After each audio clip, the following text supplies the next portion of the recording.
Computers have become essential in everyday life. Nearly every household has at least one, and they usually choose the option to have someone purchase the computer and then have the person that they buy it from build it for them. This is because the concept of building a computer has been seen as something too complicated for the average person to do.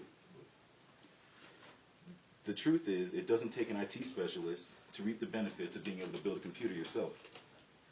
According to an article published by the American Agent Broker titled Learning to Understand Computers, there are simple workshops available with easy-to-follow examples that are intended to have anyone get a better grasp of computer systems. These benefits are saving money as well as time in the long run. When buying a computer, what goes through someone's mind? What will I be using it for? What features will come with it? And how much it'll cost? Lawrence Madrid's article in the New York Times states that trying to buy a computer is like trying to buy the perfect pair of shoes. There are way too many options, but only one of them fits you just right. The stores that sell computers have only a limited amount of computers to choose from. So maybe you would prefer to shop for a computer online. While doing so, you find that you have several options to choose from.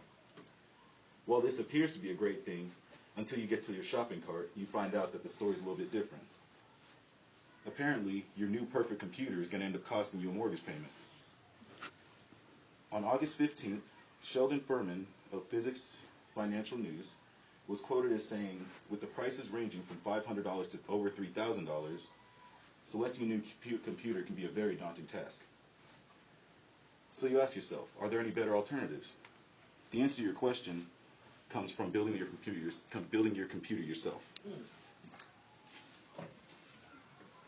In building your own computer, you save money over purchasing one that's pre-built.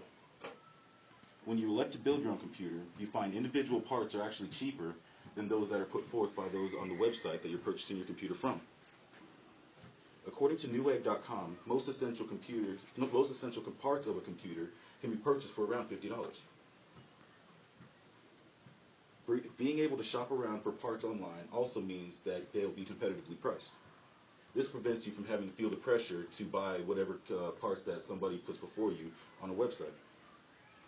By building a computer yourself, you also know what each part does.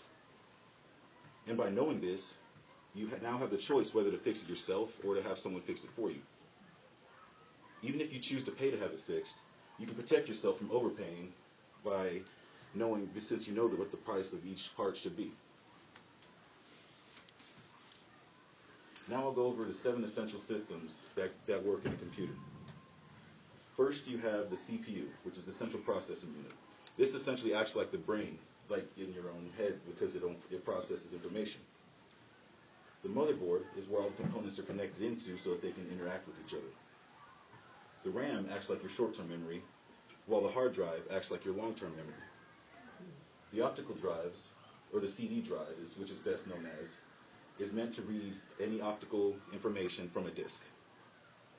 And last, we have the power supply. This is what actually supplies power to the computer. According to Chris Garden's article, Build Your Own Computer, these are the 7 essential systems that are required to actually complete your computer build.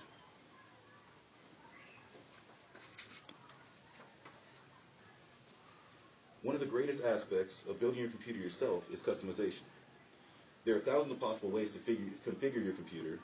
For example, you can, say you're one who enjoys putting together collages and building portfolios and everything with your family pictures.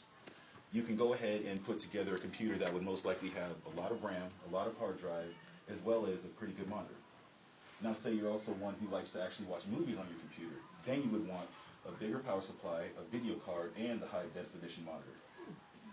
But say after a while you no longer want to, use it for watching movies and everything. You just want to use it to watch, to surf online and everything. In that case, you would simply take out the video card, and you'd be able to still use a high capacity RAM, which allows you to speed through looking through internet searches faster. The pre-built computers aren't nearly as flexible as this, since many of the parts that a person would choose to upgrade usually aren't compatible with these computers.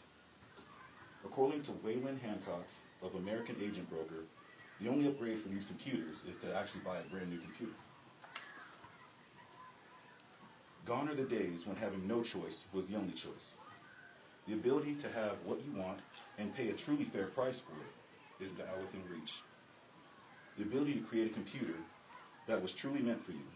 The freedom to choose whether you or someone else fixes your computer.